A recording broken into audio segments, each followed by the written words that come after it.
Eu estava na cozinha preparando o almoço quando meu filho entrou como um furacão. Era uma sexta-feira, por volta das 11 horas da manhã, e o cheiro do feijão no fogo preenchia a casa. Ele bateu a mão na mesa com tanta força que a xícara de café que eu tinha deixado ali quase caiu no chão.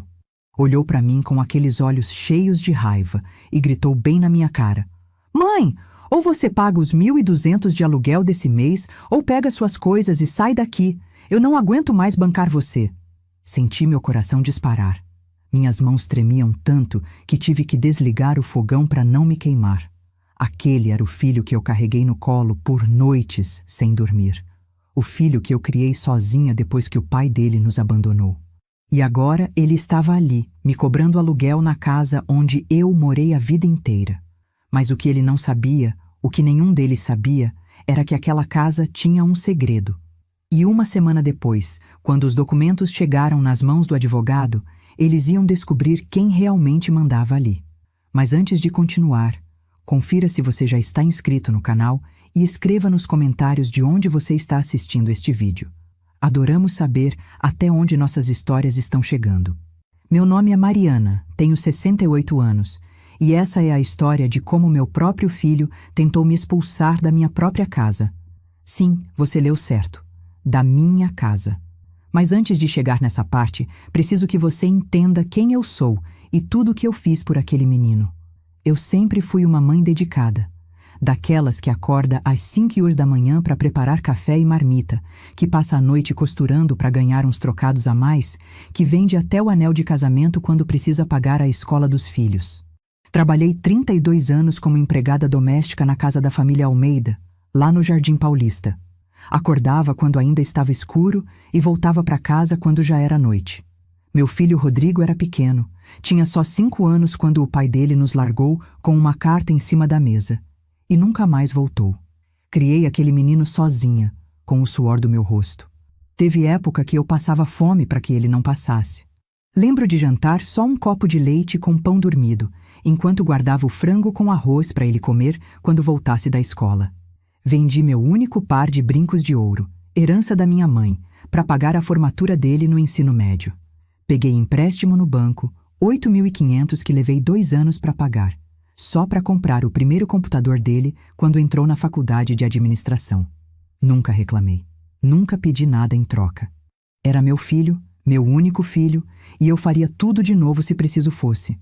Mas nunca, nunca mesmo, eu imaginei que um dia ele ia olhar para mim e me cobrar aluguel. Que ia me tratar como se eu fosse um peso, um fardo, alguém descartável. Nessa história, você vai ver como eu descobri a verdade sobre o caráter dele, como me levantei quando todos achavam que eu ia cair e como dei a volta por cima da maneira mais surpreendente. O que meu filho não sabia, o que ele nem desconfiava, era que aquela casa onde ele morava, onde ele criou a família dele, tinha uma dona. E essa dona era eu. Mas isso eu só descobri direito depois. Deixa eu te contar como tudo começou. Tudo começou há muito tempo atrás, quando Rodrigo ainda era um menino de olhos brilhantes que corria pela casa me chamando de mamãe, com aquela voz fininha. Lembro como se fosse ontem, do dia em que ele ganhou a primeira bicicleta. Tinha 7 anos. Eu juntei dinheiro durante 6 meses, guardando moeda por moeda numa lata de biscoito que escondia embaixo da cama. Quando entreguei aquela bicicleta vermelha para ele, num sábado de manhã bem cedo, ele me abraçou tão forte que quase não consegui respirar. Disse assim: "Mãe, você é a melhor mãe do mundo inteiro." E eu acreditei que seria sempre assim, sabe? Que aquele amor de filho seria eterno.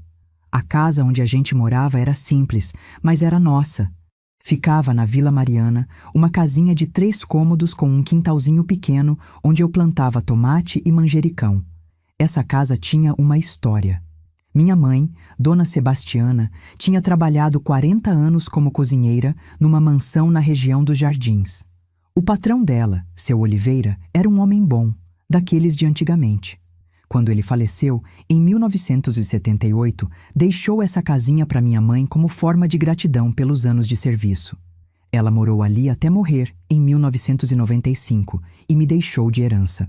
Na época, eu não dei muita importância para os papéis. Guardei tudo numa caixa de sapatos velha, junto com as fotos dela, e nunca mais mexi. Rodrigo cresceu naquela casa. Aprendi a andar naquela sala pequenina. Caiu e ralou o joelho no quintal umas 1000 vezes. Estudou na mesinha da cozinha, onde eu ficava do lado ajudando com a lição de matemática, mesmo sem entender muito bem. Eu trabalhava feito louca para dar o melhor para ele. Saía de casa às 6 da manhã e voltava às 8 horas da noite, de segunda a sábado. Ganhava 850 por mês, mais vale transporte. Não era muito, mas dava pra gente viver com dignidade. Quando Rodrigo fez 19 anos, conheceu a Patrícia numa festa de faculdade. Ela era uma moça bonita, loira, filha de um dono de posto de gasolina. No começo, achei ela educada, bem arrumada, mas sempre senti algo estranho no jeito que ela olhava para nossa casa, pro nosso bairro, para mim. Era um olhar meio de canto, sabe? Como se tivesse medindo o valor das coisas e achando tudo pequeno demais. Na primeira vez que ela veio jantar em casa, preparei um frango assado com batatas, caprichei na farofa, fiz até pudim de sobremesa. Ela mal tocou na comida. Ficou mexendo com o garfo no prato e depois disse com um sorriso falso: "Ai, desculpa, dona Mariana, mas eu não como fritura, faz mal para a pele." Engoli a ofensa e fingi que não era nada. Rodrigo riu e falou: "Mãe, a Pati é cheia de frescura mesmo, não liga não." Mas aquilo ficou na minha cabeça, incomodando como um cisco no olho. Eles namoraram 3 anos e se casaram em 2008. Eu vendi meu único cordão de ouro, que valia uns 1.400, para ajudar a pagar parte do vestido dela. Rodrigo tinha começado a trabalhar como assistente administrativo numa empresa de logística, ganhava 1.800. Patrícia trabalhava meio período numa loja de roupas no shopping. Eles não tinham condição de alugar um lugar decente, então eu ofereci: "Vocês podem morar aqui comigo, tem espaço, vocês ficam com um quarto maior, eu me viro no quartinho dos fundos." Foi a maior burrada da minha vida. No começo, até que foi bom. Dividíamos as contas, cada um pagava um pouco. Eu continuava trabalhando na casa da família Almeida, Rodrigo na empresa dele, Patrícia na loja. Mas conforme o tempo passou, as coisas começaram a mudar. Mudaram devagar, como aquelas doenças que vão consumindo a gente aos pouquinhos sem a gente perceber. Primeiro foram os comentários. Patrícia começou a reclamar da casa. Dizia que era velha, que o banheiro era apertado, que faltava uma suíte, que o quintal era sujo. Rodrigo começou a concordar com ela. Uma vez eu estava varrendo a sala quando ouvi eles conversando no quarto. A porta estava entreaberta e a voz da Patrícia vinha clara: "Rodrigo, a gente não pode ficar morando nessa casa para sempre. Parece casa de pobre. Meus pais ficam com vergonha quando vêm aqui." E meu filho que eu criei com tanto sacrifício, respondeu: "Eu sei, amor, mas por enquanto é o que tem. Pelo menos não pagamos aluguel." Senti uma facada no peito, mas respirei fundo e fingi que não tinha ouvido nada. Depois vieram as mudanças na casa. Patrícia começou a querer trocar as coisas. Jogou fora a cortina da sala que minha mãe tinha costurado à mão, disse que era brega demais. Tirou os quadros que eu tinha na parede, aqueles de paisagem que ganhei da patroa, e colocou uns espelhos modernos que custaram 350. Eu não disse nada. Afinal, eram eles que moravam ali agora, né? Eu era só a velha que dormia no quartinho dos fundos. Em 2011 nasceu o Nicolas, meu neto. Quando segurei aquele bebezinho pela primeira vez, todo pequenino e cheirando a sabonete, pensei que as coisas iam melhorar, que ter um neto ia aproximar a gente de novo. Me ofereci para cuidar dele enquanto eles trabalhavam, para economizar com creche. Acordava às 5 às, preparava tudo, deixava o menino prontinho quando eles saíam. Dava mamadeira, trocava fralda, ninava quando chorava. Fazia isso com amor, sem cobrar 1 centavo. Mas sabe o que Patrícia disse um dia? Estava eu com o Nicolas no colo, cantando baixinho para ele dormir, quando ela chegou da rua.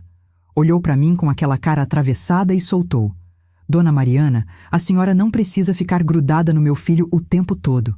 Deixa ele respirar." Fiquei sem palavras. Entreguei o bebê para ela e fui para o meu quarto chorar. O primeiro conflito sério aconteceu numa noite de terça-feira, em maio de 2012. Eu tinha voltado cansada do trabalho. Eram quase 9 horas da noite. Cheguei e fui direto para a cozinha pegar um copo d'água. Quando abri a geladeira, estava vazia. completamente vazia. Olhei para os armários, também vazios. Fui até a sala onde eles estavam assistindo televisão e perguntei: Gente, cadê a comida? Não tem nada na cozinha. Patrícia nem tirou os olhos da TV e disse: Ah, a gente decidiu que cada um compra a sua comida agora. Fica mais fácil. Rodrigo confirmou com um movimento de cabeça. Senti meu mundo desabar. Eu, que tinha dividido o último pão com eles, agora tinha que comprar comida separada? Voltei para o quarto, deitei na cama e fiquei olhando para o teto. As lágrimas escorriam quentes pelo meu rosto. Eu decidi relevar. Afinal, pensei, talvez eles estivessem com dificuldades financeiras. Talvez eu estivesse sendo sensível demais. No dia seguinte, fui ao mercado e comprei minhas coisas. Coloquei tudo numa prateleira separada que eles determinaram para mim. Mas eu não imaginava que aquilo era só o começo. Não fazia ideia de que nos próximos meses as coisas iam piorar tanto que eu ia começar a sentir medo dentro da minha própria casa. 3 meses depois daquele episódio da geladeira, chegou a conta de luz. Era agosto de 2012. Lembro bem porque fazia um frio danado e eu tinha comprado um aquecedor pequeno para não morrer congelada no quartinho dos fundos. A conta veio no valor de 287. Patrícia entrou no meu quarto sem bater. Às 7 da manhã de um sábado, me acordou sacudindo meu ombro e jogou o papel em cima de mim. Disse com aquela voz irritada: Olha isso aqui, dona Mariana. A conta veio altíssima por causa desse seu aquecedor velho. A partir de agora, a senhora vai pagar a conta de luz sozinha, já que é a senhora que gasta. Sentei na cama ainda tonta de sono, peguei a conta com as mãos tremendo e falei: Mas, Patrícia, eu só uso o aquecedor de noite, umas 2 horas antes de dormir. Vocês usam chuveiro elétrico, ar-condicionado no quarto, deixam TV ligada o dia inteiro. Ela me cortou. Não quero saber de desculpa. Ou paga ou desliga essa porcaria. Rodrigo apareceu na porta. Ouvi tudo e não disse uma palavra sequer em minha defesa. Apenas olhou para mim com aquele olhar cansado e voltou para o quarto dele. Paguei a conta. Tirei do dinheiro que eu guardava para os meus remédios de pressão. Semanas depois, numa manhã de domingo, eu estava no quintal estendendo minhas roupas no varal quando Patrícia apareceu com uma cara de poucos amigos. Eram umas 10 horas, o sol estava gostoso e eu tinha acabado de lavar meus lençóis. Ela cruzou os braços e disparou. Dona Mariana, esse varal é muito pequeno. A senhora vai ter que estender suas roupas em outro lugar porque a gente precisa usar para a roupa do Nicolas. Olhei para ela sem entender. Mas Patrícia, o varal tem espaço para todo mundo. E eu já estendi minhas coisas, quando secar eu tiro. Ela retrucou com rispidez. Não, a senhora não entendeu. A partir de hoje, a senhora só pode usar o varal de segunda a quarta. Quinta a domingo é nosso. Senti uma bola subir na garganta. Aquele varal tinha sido meu pai quem construiu em 1982 com as próprias mãos. Mas não disse nada. Abaixei a cabeça, tirei meus lençóis ainda molhados e levei de volta para o quarto. Estendi nas cadeiras. Ficou tudo mofado depois. Em outubro daquele mesmo ano, aconteceu algo que doeu mais fundo ainda. Era aniversário do Nicolas. Ele ia fazer 2 aninhos. Patrícia organizou uma festinha na casa. Chamou os pais dela, os irmãos, algumas amigas do trabalho. Eu passei a semana toda fazendo salgadinhos. Fiz 150 coxinhas, 100 risoles, brigadeiro, beijinho. Minhas mãos ficaram cheias de bolhas de tanto fritar.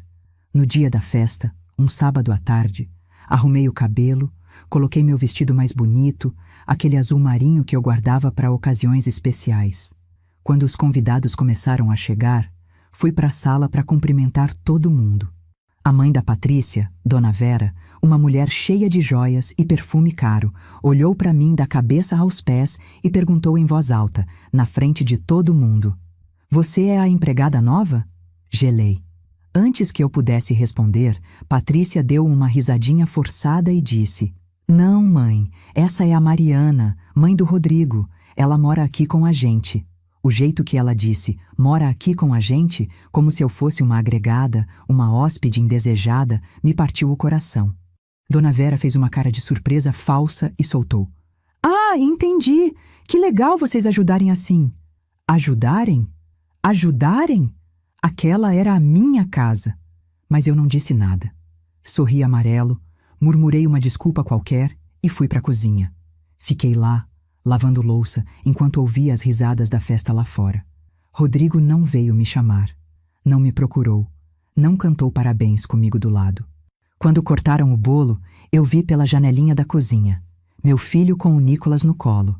Patrícia do lado, os pais dela, todo mundo junto.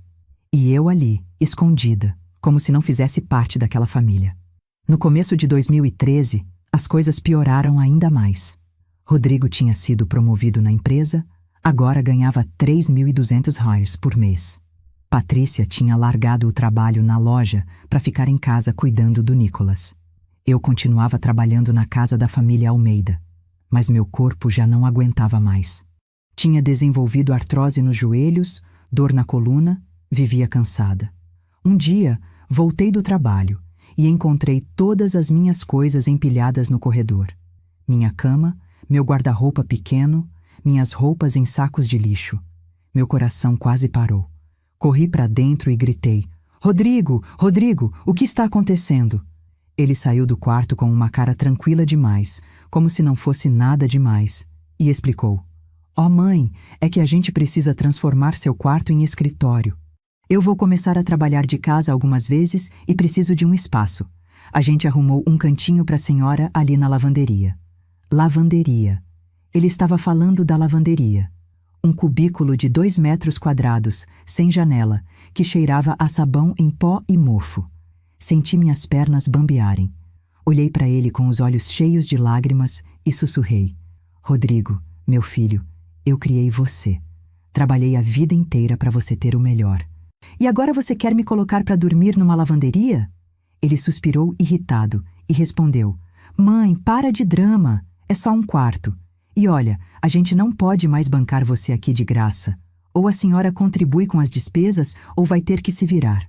Aquelas palavras foram como uma bofetada. Contribuir? Eu que tinha dado aquele teto para ele? Mas engoli o choro mais uma vez. Peguei minhas coisas, montei minha cama naquele buraco sem janela e chorei até dormir. Os meses seguintes foram um inferno silencioso. Eles me tratavam como um estorvo. Patrícia reclamava de tudo, que eu fazia barulho de manhã, que minha comida cheirava mal, que eu deixava o banheiro sujo. Rodrigo concordava com tudo. Em junho de 2013, comecei a ter crises de ansiedade. Acordava no meio da noite com o coração acelerado, suando frio, sem conseguir respirar direito.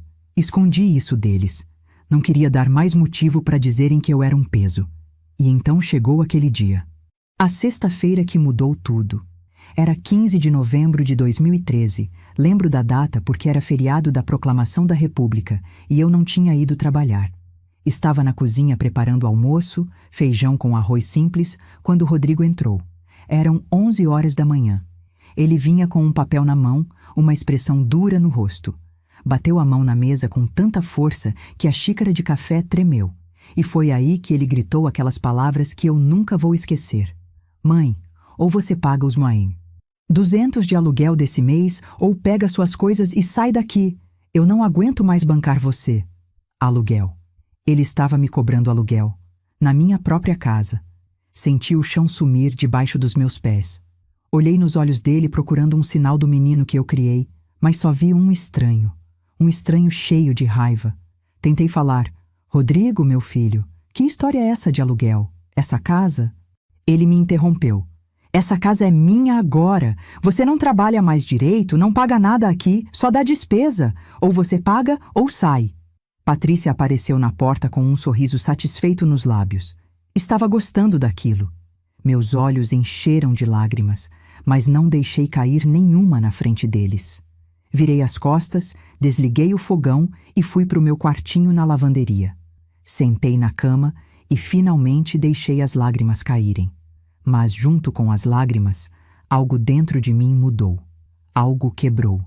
E uma voz lá no fundo da minha cabeça sussurrou: "Chega!" Foi nesse momento que eu lembrei de algo. Algo muito importante que tinha guardado há anos e nunca tinha dado atenção devida. Aquela caixa de sapatos velha, os papéis da casa, a herança da minha mãe. E foi aí que tudo começou a mudar. Naquela noite, sozinha no meu quartinho escuro da lavanderia, não consegui dormir. Ficava olhando para o teto baixo, ouvindo o barulho da máquina de lavar que eles tinham deixado ligada, sentindo aquele cheiro forte de amaciante que me dava dor de cabeça. Mas minha mente estava longe dali. Estava voltando no tempo, relembrando o dia que minha mãe morreu, em 1995, 18 anos atrás. Lembrei dela no leito do hospital, segurando minha mão com aqueles dedos finos e fracos, e dizendo: Mariana, minha filha, eu deixei tudo certinho para você. Os papéis estão guardados na caixa azul, aquela de sapato da Via Marte. Não perde esses documentos, ouviu? São importantes. Eu tinha prometido que não perderia. Guardei aquela caixa e nunca mais mexi. Nem sequer abri direito para ver o que tinha lá dentro. Às 2 da madrugada, não aguentei mais. Levantei da cama, acendi a luz fraca do quartinho e comecei a procurar. Meus pertences estavam todos amontoados em caixas de papelão, encostadas na parede. Fui abrindo uma por uma, com as mãos tremendo. Tinha roupa velha, toalhas, fotografias antigas. Na 5ª caixa, lá no fundo, encontrei a caixa de sapato azul da Via Marte, já desbotada pelo tempo, com a tampa meio amassada. Peguei ela com cuidado, como se fosse um tesouro frágil, e sentei na cama. Meu coração batia tão forte que eu conseguia ouvir dentro da minha cabeça. Abri devagar. Lá dentro tinha fotografias da minha mãe jovem, alguns recibos velhos amarelados, um terço que ela usava e um envelope pardo grande, fechado com um elástico que já estava ressecado. Tirei o elástico com cuidado, ele se partiu na minha mão. Dentro do envelope tinha vários papéis. O primeiro era uma carta escrita à mão, com a letra trêmula do seu Oliveira, o patrão da minha mãe. Dizia assim: Dona Sebastiana, em gratidão pelos 40 anos de serviços prestados com lealdade e dedicação, deixo em seu nome a propriedade localizada na Rua Domingos de Moraes, 847, Vila Mariana, São Paulo. Esta casa é sua por direito e por merecimento. Que Deus a abençoe. Assinado José Oliveira, 12 de março de 1978. Minhas mãos tremiam tanto que quase deixei o papel cair. Continuei procurando. Tinha cópias de documentos, tinha carimbos, tinha assinaturas. E então encontrei a escritura. Um papel oficial, registrado no 3º Cartório de Registro de Imóveis de São Paulo, datado de 18 de abril de 1978.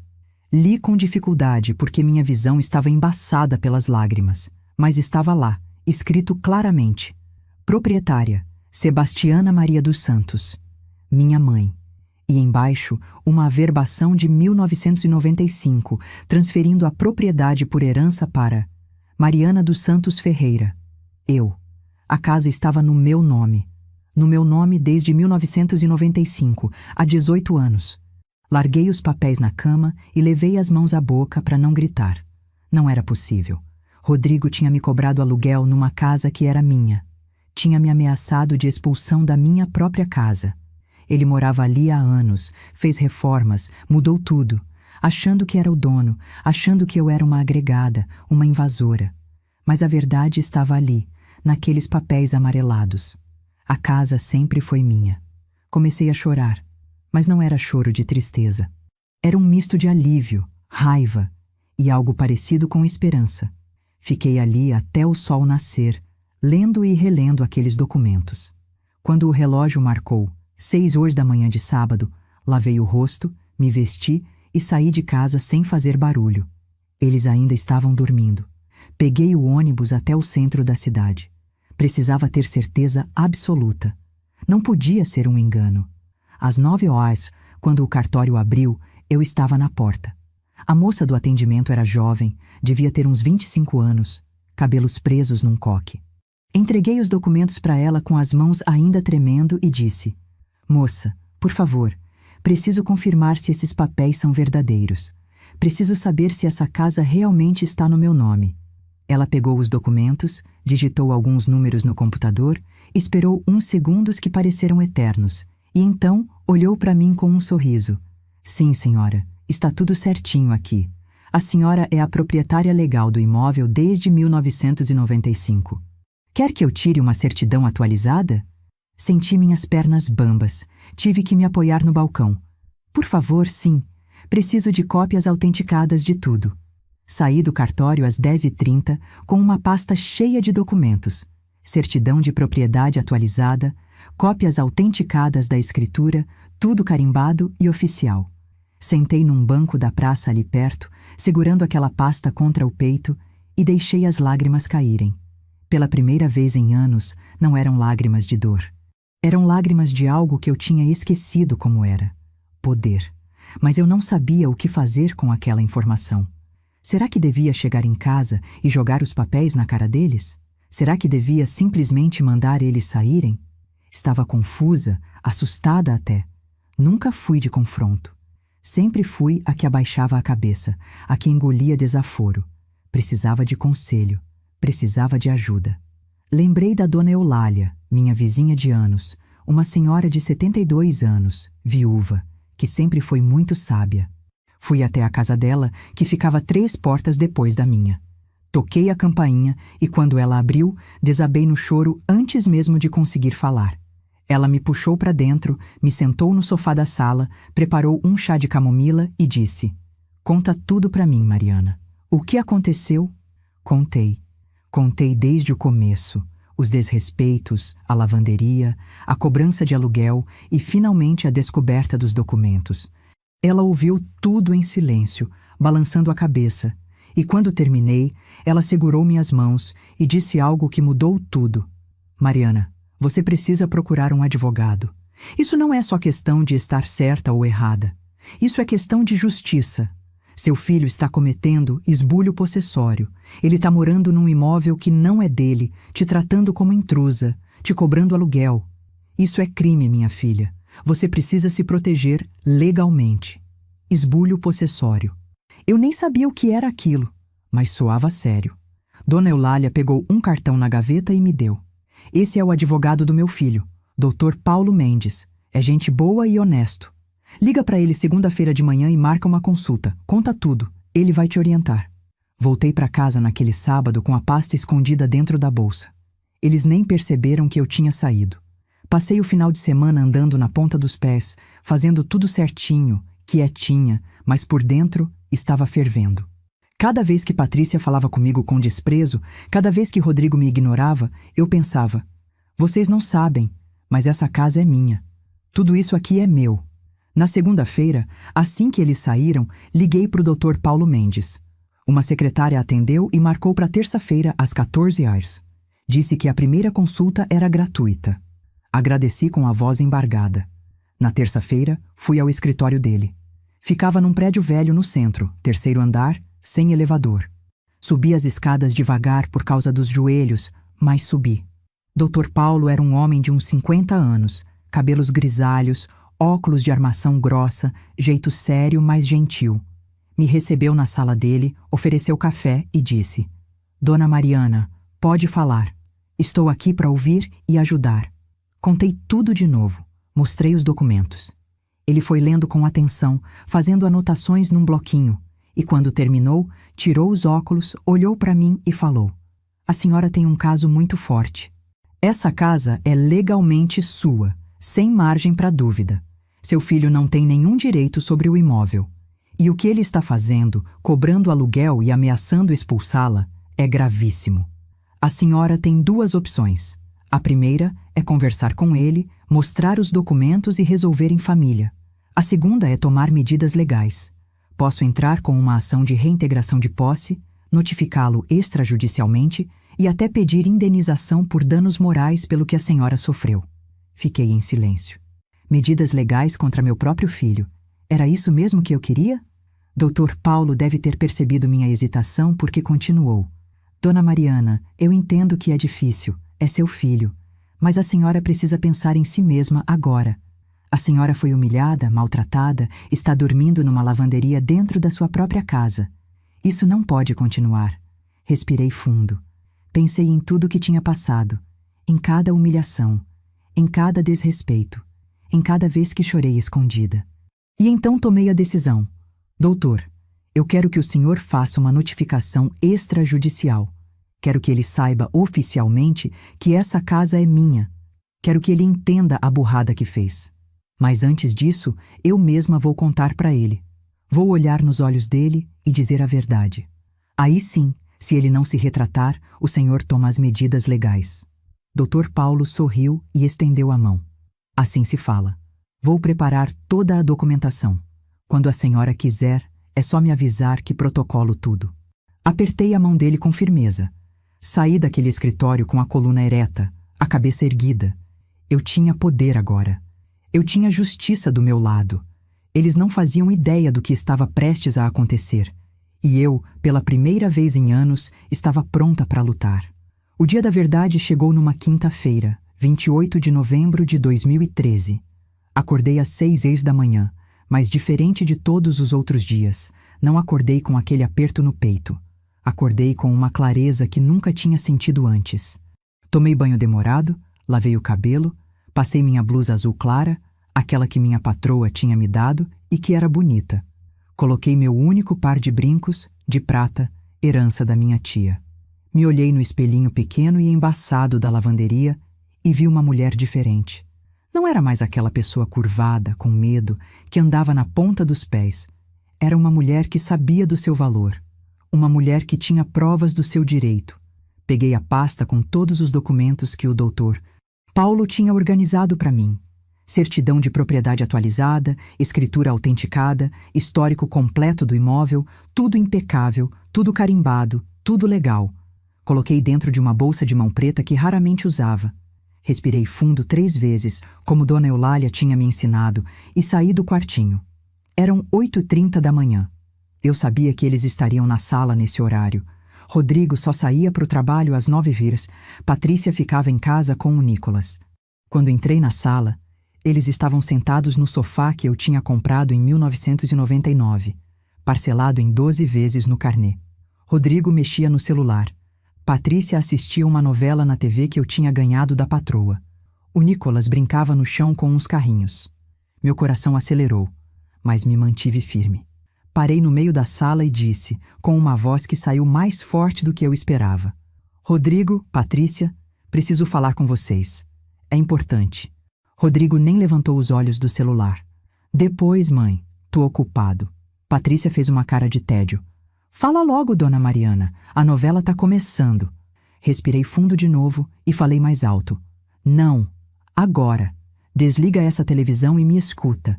É sobre a casa. A palavra casa chamou a atenção deles. Rodrigo finalmente olhou para mim com aquele olhar irritado. Que tem a casa? Se é para dizer que não vai pagar o aluguel, pode ir fazendo as malas, porque... Eu o interrompi, coisa que nunca tinha feito na vida. Não é isso. Senta direito e me escuta. Algo no meu tom deve ter surpreendido ele porque ficou quieto. Patrícia desligou a TV, cruzou os braços e me olhou com desprezo. E então? Tamo esperando. Abri a bolsa devagar, com as mãos tremendo um pouco, mas não de medo. Era a adrenalina. Tirei a pasta, abri e peguei o primeiro documento. Segurei ele na altura do peito e disse: Vocês sabem quem é o dono dessa casa? Rodrigo revirou os olhos. Mãe, pelo amor de Deus, que pergunta idiota é essa? A casa é minha, a avó te deixou para mim. Balancei a cabeça. Não te deixou. A avó deixou para mim, e eu tenho as provas. O silêncio que caiu na sala foi pesado. Até o Nicolas parou de brincar e olhou para cima. Patrícia deu uma risada curta, sem graça. Que provas? A senhora tá ficando doida? Caminhei até a mesa de centro e coloquei os documentos em cima, espalhados, um por um, como cartas de baralho. Certidão, escritura, registro, tudo ali, à vista deles. Essas provas. A casa da Rua Domingos de Moraes, número 847, Vila Mariana, está registrada no meu nome desde 18 de abril de 1995, 18 anos atrás. Quando minha mãe morreu, ela deixou tudo para mim. Eu sou a proprietária legal desse imóvel. Rodrigo pegou os papéis com as mãos bruscas, seus olhos correndo pelas linhas. Vi a cor sumir do rosto dele aos poucos. Patrícia se levantou de um pulo e arrancou um papel da mão dele. Deixa eu ver isso. Ela leu, releu, olhou para o carimbo do cartório, para a data, para a assinatura. Seus lábios começaram a tremer. Rodrigo continuou lendo, virando os papéis de um lado para o outro, como se esperasse que as palavras fossem mudar. Mas não mudaram. Ele olhou para mim com os olhos arregalados. Isso não pode ser verdade. A avó morava aqui. Eu moro aqui desde sempre. Você nunca disse nada. Dei um passo à frente. Eu nunca soube, Rodrigo. Esses papéis estavam guardados numa caixa que eu nunca tinha aberto direito. Só fui atrás quando você me cobrou aluguel. Quando você me ameaçou de expulsão, da minha própria casa. Minha voz começou a subir, toda a raiva acumulada de anos começando a sair. Você me cobrou R$100. 200 de aluguel numa casa que é minha. Você me colocou para dormir numa lavanderia dentro da minha casa. Você me tratou como lixo, como se eu não valesse nada, sendo que tudo isso aqui, cada tijolo, cada telha, é meu. Patrícia estava branca que nem papel. Deixou o documento cair no chão e levou a mão à boca. Não pode ser. Rodrigo se levantou, passou a mão no cabelo, começou a andar de um lado para o outro. Mas eu não sabia. Você nunca falou. Eu achei que a casa era minha por herança. Olhei nos olhos dele, aqueles olhos que um dia foram de um menino doce, e agora só via um estranho. Você achava? Ou você quis acreditar nisso porque era conveniente? Você alguma vez me perguntou sobre os documentos? Você alguma vez teve curiosidade de saber de quem era a casa de verdade? Não. Você simplesmente assumiu. Assumiu e me tratou como uma intrusa. Comecei a listar, com a voz firme, cada humilhação. Você me fez comprar comida separada. Você me proibiu de usar o varal quando eu quisesse. Você me tirou do meu quarto e me enfiou numa lavanderia. Você deixou sua esposa me tratar com desprezo, me chamou de agregada na frente dos outros, me escondeu na cozinha no aniversário do meu neto. E por último, você teve a coragem de me cobrar aluguel e me ameaçar de despejo. Cada frase era uma facada, e eu via elas acertando ele em cheio. Rodrigo sentou no sofá de novo, com a cabeça entre as mãos. Mãe, eu... Levantei a mão. Não, agora você me escuta até o fim. Peguei outro documento da pasta, a notificação extrajudicial que o Dr. Paulo tinha preparado. Esse aqui é um documento legal, assinado pelo meu advogado, Dr. Paulo Mendes. É uma notificação extrajudicial. Vocês têm duas opções. Fiz uma pausa dramática, olhando para cada um deles. Primeira opção. Vocês me pedem perdão de verdade. Vocês mudam completamente a forma como me tratam, e a gente tenta reconstruir essa família. Mas com regras claras. Essa é a minha casa. Eu moro aqui. Vocês moram aqui porque eu permito. E me tratam com o respeito que eu mereço. Patrícia deu um passo à frente com os olhos vermelhos. E a segunda opção? Olhei para ela sem piscar. A segunda opção é que eu entro com uma ação de reintegração de posse. Vocês são despejados legalmente. E ainda entro com um processo por danos morais por tudo que me fizeram passar. Meu advogado me garantiu que eu tenho um caso forte. Rodrigo levantou a cabeça de supetão. Você não faria isso. Sou seu filho. Onde a gente vai morar? Senti uma dor no peito, mas não deixei aparecer. Você devia ter pensado nisso antes de me cobrar aluguel, antes de me ameaçar. Você me perguntou onde eu ia morar quando quis me expulsar? Não. Você não se importou. Patrícia caiu de joelhos, literalmente caiu de joelhos no chão e começou a chorar. Dona Mariana, por favor, pelo amor de Deus, a gente não sabia, foi tudo um mal-entendido. A gente vai mudar, eu juro que vamos mudar. Olhei para ela ali, rastejando, a mesma mulher que tinha me humilhado tantas vezes e não senti pena. Senti justiça. Rodrigo também veio na minha direção com os olhos cheios de lágrimas. Mãe, desculpa. Desculpa mesmo. Eu fui um idiota, um filho horrível.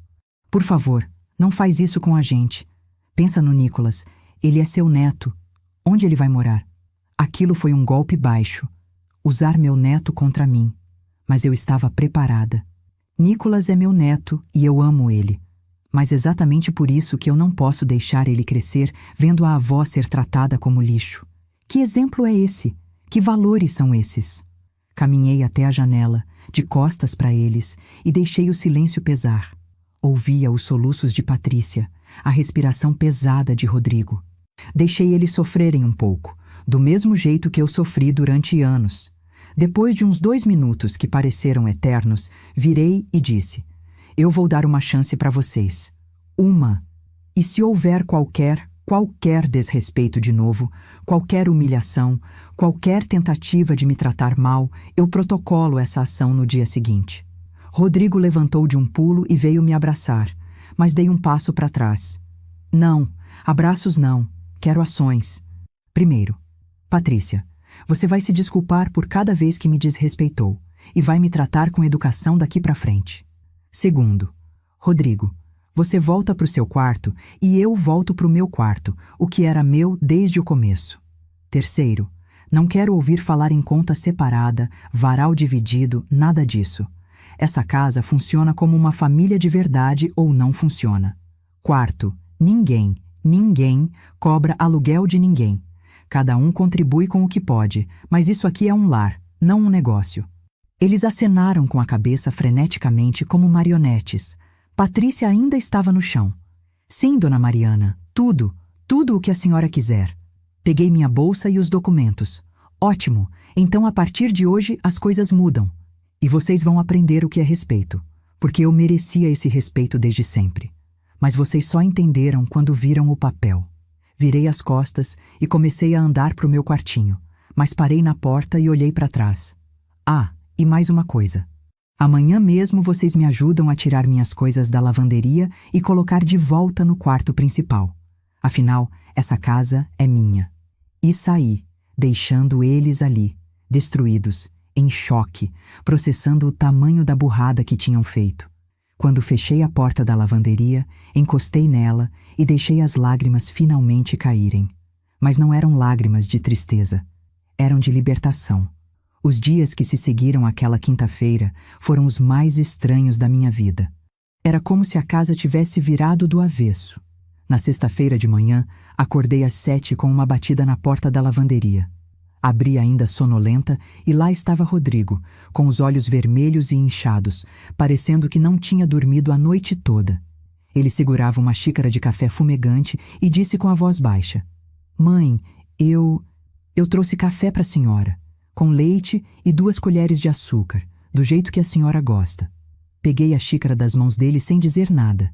Ele continuou: E eu e a Pati vamos começar a arrumar suas coisas hoje. A senhora volta para o quarto principal até o final da tarde. Dei um gole no café, olhei para ele e apenas acenei com a cabeça. Não ia ser fácil assim. Palavras são fáceis. Eu precisava ver mudanças de verdade. E as mudanças começaram a aparecer. Naquela tarde, às 14 horas, Rodrigo e Patrícia começaram a desmontar o escritório que tinham montado no meu antigo quarto. Ouvi eles carregando as coisas, a mesa, o computador, os arquivos. Fiquei sentada na cozinha tomando chá, observando. Patrícia passou por mim carregando uma caixa e parou. Respirou fundo, colocou a caixa no chão e disse, olhando para o lado, sem conseguir me encarar: Dona Mariana, eu queria pedir desculpas, de verdade. Eu tratei a senhora muito mal, disse coisas horríveis, fiz a senhora passar humilhação. Eu não tenho desculpa. Foi maldade mesmo. A voz dela falhou no final. Esperei um pouco antes de responder. Foi maldade e doeu. Cada palavra, cada olhar de desprezo, cada risada na minha cara. Tudo doeu. Ela baixou a cabeça. Eu sei, e eu vou passar o resto da vida tentando compensar, se a senhora deixar. Não respondi. Apenas voltei a tomar meu chá. Ela pegou a caixa e continuou. Às 18 horas, meu quarto estava pronto. Minha cama montada, meu guarda-roupa no lugar, minhas coisas organizadas. Rodrigo tinha até colocado flores numa jarrita em cima da cômoda, margaridas brancas, minhas favoritas. Quando entrei no quarto e vi aquilo, senti um nó na garganta. Sentei na cama, passei a mão no colchão, olhei pela janela que dava para o quintal. Estava de volta, no meu espaço, no meu lugar. Rodrigo apareceu na porta. Tá tudo certo, mãe? Falta alguma coisa? Balancei a cabeça. Tá bom. Ele ficou parado ali por alguns segundos, parecendo querer dizer algo, mas acabou apenas sussurrando. Boa noite, mãe. E saiu. No sábado de manhã, aconteceu algo que eu não esperava. Tinha ido ao mercadinho da esquina comprar pão quando encontrei a Dona Carmen, outra vizinha antiga. Ela me cumprimentou com aquele jeito fofoqueiro dela. "Oi, Mariana! Soube das novidades!" Gelei. Como ela sabia? Ela continuou. "A Eulália me contou que você descobriu que a casa era sua o tempo todo e que seu filho estava te cobrando aluguel. Meu Deus, que absurdo!" Então já estava se espalhando pela vizinhança. Senti meu rosto esquentar. Dona Carmen segurou meu braço. "Eu sempre achei esquisito o jeito que aquela nora sua te tratava, sabe? Esnobe demais. Mas agora caiu a máscara dela, né? Todo mundo tá comentando." Não sabia se ficava feliz ou desconfortável com aquilo. Murmurei. Foi uma situação difícil. E saí rápido. Mas a notícia realmente tinha se espalhado. Nos dias seguintes, vizinhos que mal falavam comigo começaram a vir me cumprimentar na rua. O seu Ernesto, que morava na esquina, disse: "Dona Mariana, parabéns por ter dado uma lição naquele moleque. Filho tem que respeitar mãe." A dona Silvia, da padaria, me deu um pão de forma de presente. "Pro papo subir, minha querida, você fez certo em se impor." Era estranho sentir esse apoio todo depois de tanto tempo me sentindo invisível e humilhada. Mas o mais difícil era conviver com Rodrigo e Patrícia, depois de tudo. As primeiras semanas foram tensas. Eles andavam na ponta dos pés, falavam baixo, me tratavam com uma educação exagerada que até incomodava. Patrícia tinha mudado completamente. De repente, era todo: "Com licença, Dona Mariana. Posso ajudar, Dona Mariana? A senhora precisa de alguma coisa?" Eu aceitava a gentileza, mas mantinha distância. Não ia esquecer anos de maldade, só porque agora eles estavam com medo. Um mês depois da revelação, em janeiro de 2014, as coisas começaram a se acomodar num novo normal. Patrícia voltou a trabalhar, conseguiu emprego numa loja de departamentos, ganhava $1.400. Rodrigo continuou no trabalho dele. E eles, sem que eu pedisse, começaram a contribuir com as despesas da casa. Rodrigo colocou $800 por mês numa caixinha que ficava na cozinha. Patrícia colocava $500. Eu contribuía com $400 da minha aposentadoria que tinha começado a receber. E aquele dinheiro era usado para as contas: luz, água, gás, mercado. Tudo dividido, tudo justo, tudo conversado. Mas o que realmente mudou foi o respeito. Quando eu falava, eles me ouviam. Quando eu dava opinião, eles consideravam. Quando eu queria assistir meu programa de televisão às 20 horas, ninguém reclamava. Patrícia até começou a me perguntar receitas, me pediu para ensinar ela a fazer meu bolo de fubá, o mesmo bolo que ela tinha virado o nariz anos atrás. Um domingo de tarde, ela veio na cozinha onde eu estava preparando o almoço e disse: "Dona Mariana, eu posso aprender a fazer esse frango com quiabo? Minha mãe nunca me ensinou a cozinhar direito." Olhei para ela, aquela moça de 31 anos que tinha me feito chorar tantas vezes, e vi algo diferente, vi arrependimento genuíno. "Pode sim, vem aqui, pega aquela colher de pau." Rodrigo também mudou. Começou a conversar comigo de novo, de verdade. Perguntava como tinha sido meu dia, me contava sobre o trabalho dele, me mostrava fotos do Nicolas na escolinha. Uma noite, 2 semanas antes do Natal de 2014, ele sentou do meu lado no sofá e ficou quieto por um tempo. Depois disse, sem me olhar: "Mãe, eu penso todo dia no que eu fiz, no que eu disse, em como eu tratei a senhora, e eu não consigo me perdoar." Continuei olhando para a televisão. "Não é você que precisa te perdoar, sou eu." Ele limpou uma lágrima que escorreu. "E a senhora me perdoa?" Respirei fundo. Aquela era a pergunta que eu sabia que ia vir uma hora. Virei para ele e disse: "Rodrigo, perdoar não significa esquecer. Eu não vou esquecer o que você fez. Não vou esquecer a dor que senti, mas eu posso aprender a conviver com isso. E você pode aprender a ser um filho melhor. É um processo. A gente tá no começo." Ele acenou com a cabeça, enxugou as lágrimas e sussurrou: "Obrigado, mãe. Obrigado por não ter desistido da gente." Não respondi nada. Apenas voltei a assistir TV. Mas por dentro, alguma coisa tinha amolecido. Só um pouquinho. O Natal daquele ano foi diferente. Patrícia preparou a ceia, mas pediu minha ajuda. Fizemos tudo juntas. peru, farofa, arroz, salada de maionese. Ela ouvia minhas instruções e seguia direitinho. Quando sentamos para comer, às 22 horas, Rodrigo fez um brinde. Um brinde para essa família. Que a gente nunca mais se esqueça do que é importante. Respeito, amor e gratidão. Batemos os copos de refrigerante. Nicolas, agora com 3 anos, gritou: "Vovó, vovó!" e subiu no meu colo. Segurei meu neto e senti, pela primeira vez em anos, algo parecido com paz. Hoje, passados quase 2 anos desde aquela quinta-feira reveladora, posso dizer que as coisas não são perfeitas. Às vezes, ainda sinto a mágoa apertar. Às vezes, ainda lembro das humilhações e dói. Mas também tem dias bons. Dias em que Patrícia prepara café da manhã para mim. Dias em que Rodrigo chega do trabalho com um chocolate que sabe que eu gosto. Dias em que Nicolas me abraça e diz: "Vovó é a melhor." Nesses dias, eu respiro fundo e agradeço por ter tido coragem de buscar aquela caixa de sapatos velha. A casa continua no meu nome. Rodrigo e Patrícia sabem disso. E sabem que continuará assim.